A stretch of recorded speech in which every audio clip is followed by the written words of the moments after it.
Digitalis. History. This drug as used by the old school has done more mischief than any one drug in their Meteria Medica. Every patient who had a fast heart, or anything the matter with the heart, was given Digitalis. It has caused more deaths than any drug. If administered when the heart is going fast, it will soon produce a peculiar kind of paralysis. The heart then, having lost its balance wheel, compensation gives out, the patient sinks and finally dies. They do not know that many patients would have lived through fevers, pneumonia and other acute diseases if it had not been for this medicine, used as they have used it in the tincture, in many drop doses, until the heart was slowed down. They call it sedative. Yes, it is a sedative. It makes the patient very sedate. You have seen how very sedate a patient looks after he has been in the hands of an undertaker and has on his best garments.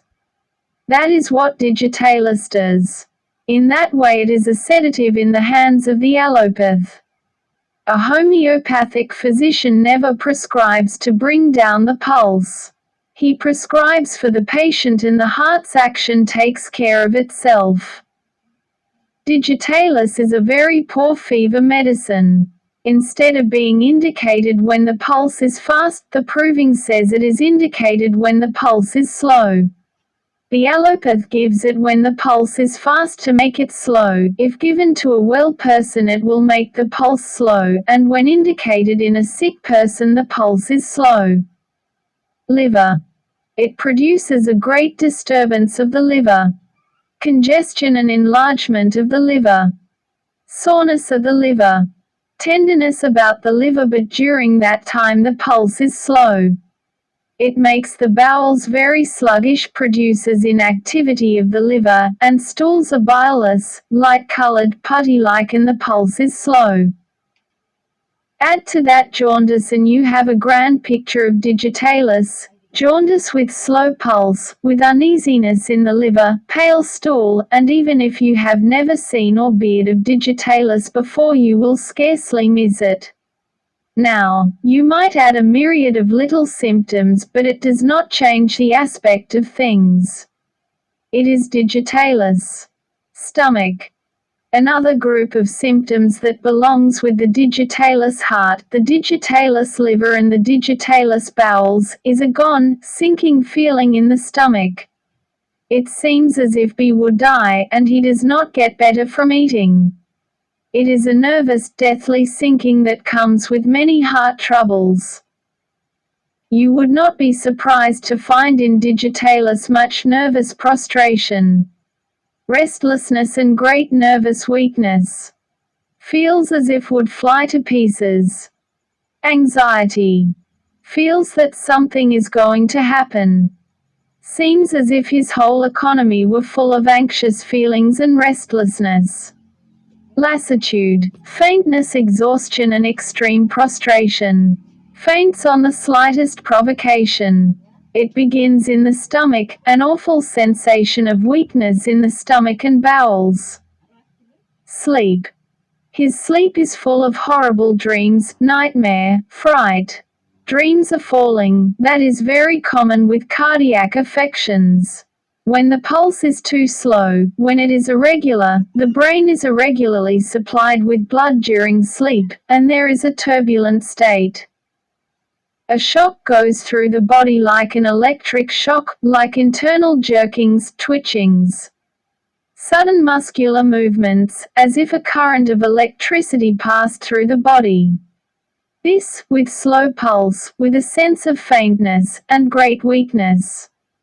Bluish paleness of the lips in persons who suffer at times with cardiac spells, it seems at times as if the pulse would cease.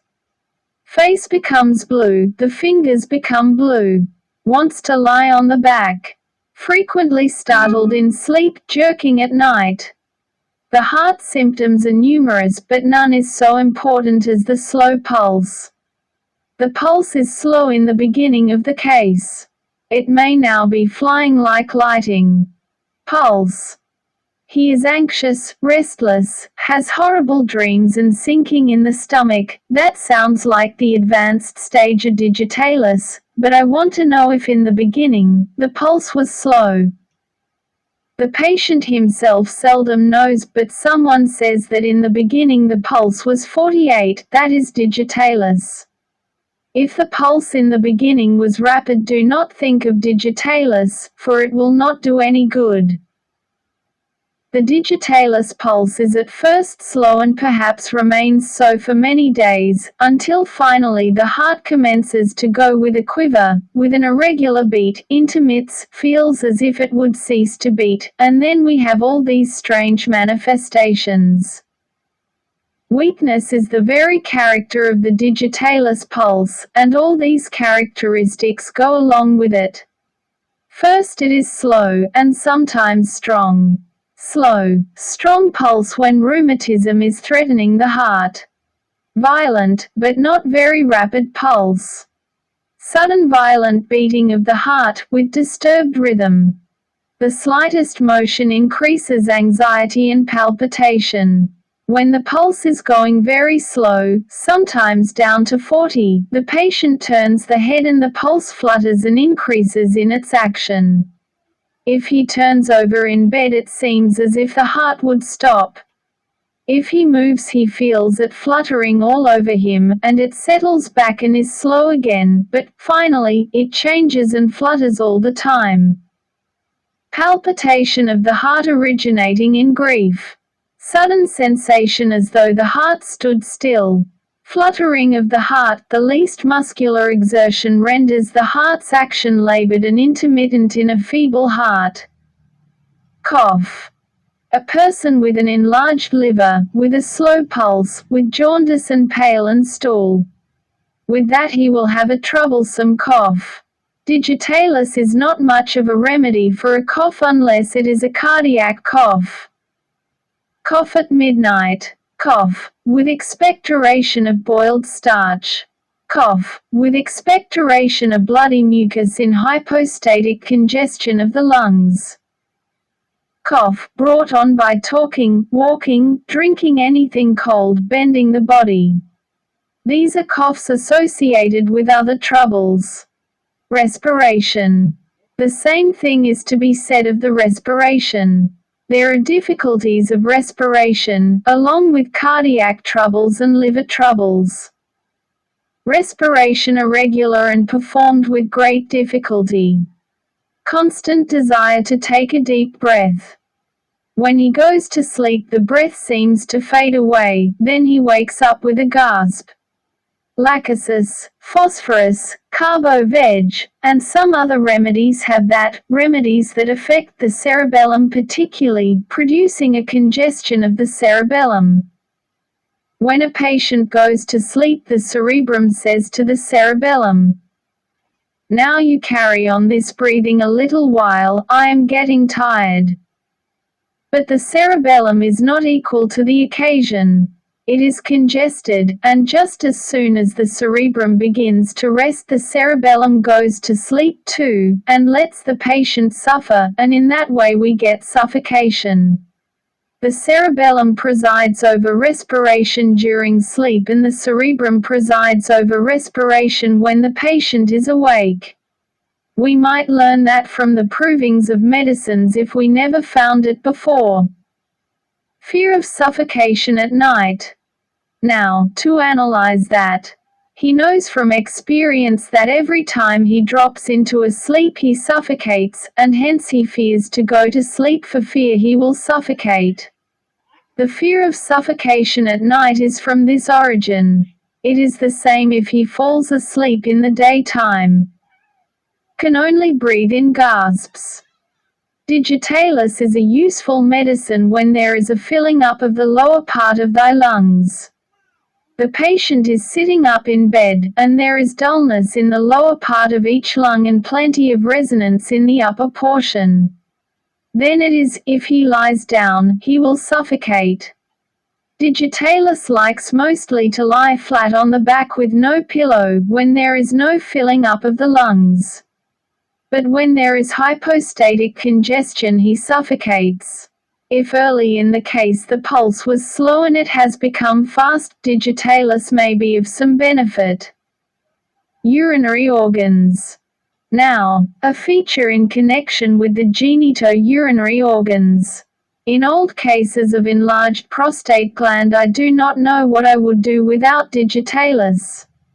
Where there is a constant teasing to pass urines. In many instances where the catheter has been used for months or years because he is unable to pass urine in a natural way, and where there is a residuary urine in old bachelors and old men, Digitalis is a good remedy. It diminishes the size of the prostate gland and has many times cured. Dropsy with suppression of urine. In uremic poisoning and in various phases of Bright's disease of the kidneys we have symptoms indicating Digitalis. Retention of urine, dribbling of urine. Spermatorrhœa, nightly emission, in persons addicted for years to secret vices. Enlarged prostate gland. It is capable of curing chronic gonorrhea. It has cured acute gonorrhea. It has cured inflammation of that thin, delicate membrane covering the gland's penis. Dropsical swelling of the genitals. Food. Loss of appetite and violent thirst. Most doctors give sulfur when the patient drinks much and eats little. The nausea of Digitalis is not like that of ipecac and bryonia. It is a singular nausea. The smell of food excites a deathly nausea, a sinking, a goneness, associated with cardiac troubles, with jaundice and liver troubles. The nausea is accompanied by a deathly feeling, as if B is sinking away.